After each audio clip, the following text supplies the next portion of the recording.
দুনিয়ার সম্মান ক্ষণস্থায়ী, কিন্তু আল্লাহর কাছে যে মর্যাদা তা চিরস্থায়ী। তাই একজন মুমিনের লক্ষ্য হওয়া উচিত এমন কাজ করা যার মাধ্যমে আল্লাহর কাছে তার মর্যাদা বাড়ে। ইসলাম আমাদের দেখিয়েছে কিভাবে একজন মানুষ প্রকৃত সম্মান অর্জন করতে পারে।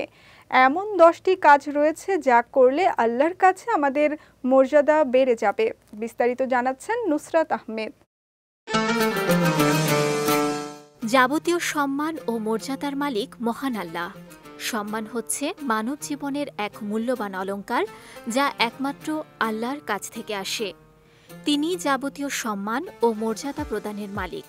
তিনি যাকে ইচ্ছা সম্মানিত করেন এবং যাকে ইচ্ছা লাঞ্ছিত করেন। তবে কিছু আমল করলে আল্লাহ বান্দার সম্মান বাড়িয়ে দেন। আল্লাহ ভীরু হওয়া, আল্লাহকে ভয় করে চলা, গুনাহ থেকে বেঁচে থাকা, এটাই প্রকৃত মর্যাদার উৎস। আল্লাহ বলেন, তোমাদের মধ্যে আল্লাহর কাছে সবচেয়ে সম্মানিত সেই ব্যক্তি যে সবচেয়ে বেশি আল্লাহকে ভয় করে। দ্বীনি জ্ঞান অর্জন, ইসলামী জ্ঞান অর্জন করা শুধু ফজিলত নয়, বরং মর্যাদা বৃদ্ধির অন্যতম মাধ্যম। আল্লাহ বলেন, যারা ঈমান এনেছে এবং যাদের জ্ঞান দেয়া হয়েছে, আল্লাহ তাদের মর্যাদা বৃদ্ধি করেন।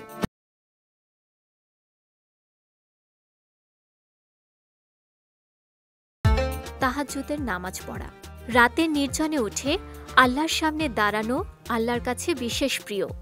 পবিত্র কোরআনে আল্লাহ বলেন, রাতের কিছু অংশে তাহাজ্জুদ পড়ো, আশা করা যায় তোমার রব তোমাকে প্রশংসনীয় অবস্থানে পৌঁছে দেবেন। মা বাবার জন্য দোয়া করা, নেক সন্তান যদি মা বাবার জন্য দোয়া করে, তা জান্নাতেও তাদের মর্যাদা বাড়িয়ে দেয়।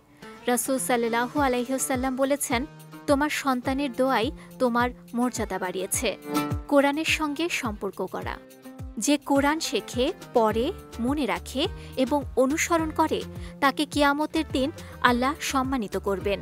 হাদিসে বলা হয়েছে, তুমি কোরআন পাঠ করতে থাকো আর উপরে উঠতে থাকো, প্রতিটি আয়াতের জন্য তোমার মর্যাদা বাড়বে। নবীজির প্রতি দুরূদ পড়া, রাসূল সাল্লাল্লাহু আলাইহি ওয়াসাল্লামের উপর বেশি বেশি দুরূদ পাঠ করলে আল্লাহ আমাদের মর্যাদা বাড়িয়ে দেন, গুনাহ মাফ করেন, রহমত নাজিল করেন।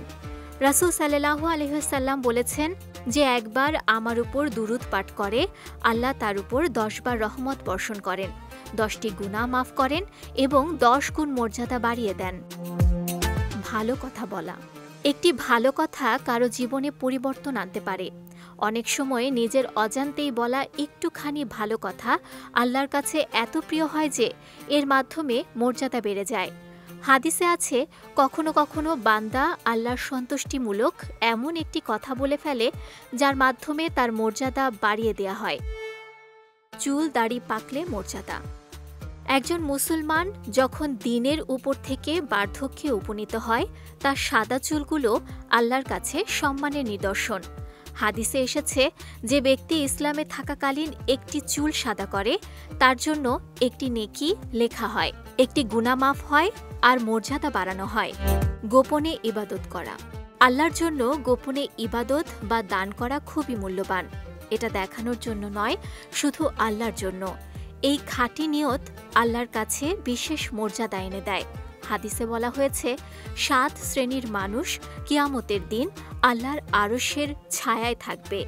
তার মধ্যে একজন সে যে গোপনে দান করে এবং একজন যে নির্জনে আল্লাহকে স্মরণ করে এবং চোখে পানি এসে যায়। ঈমান রাখা ও সৎকর্ম করা, সবচেয়ে বড় মর্যাদা আসে ঈমান থেকে। শুধু বিশ্বাস নয়, সেই বিশ্বাস অনুযায়ী কাজ করলেই আল্লাহ আমাদের চিরন্তন সম্মান দান করেন। আল্লাহ বলেন, যে ব্যক্তি মুমিন হয়ে সৎকর্ম করে, তার জন্য রয়েছে উঁচু মর্যাদা ও স্থায়ী জান্নাত। আল্লাহর কাছে মর্যাদা চিরস্থায়ী, দুনিয়ার সম্মান ক্ষণস্থায়ী। তাই দুনিয়ার সম্মানের পেছনে না ছুটে আল্লাহর কাছে মর্যাদা লাভের চেষ্টা করা উচিত। বিজয় টিভি নিউজ ডেস্ক।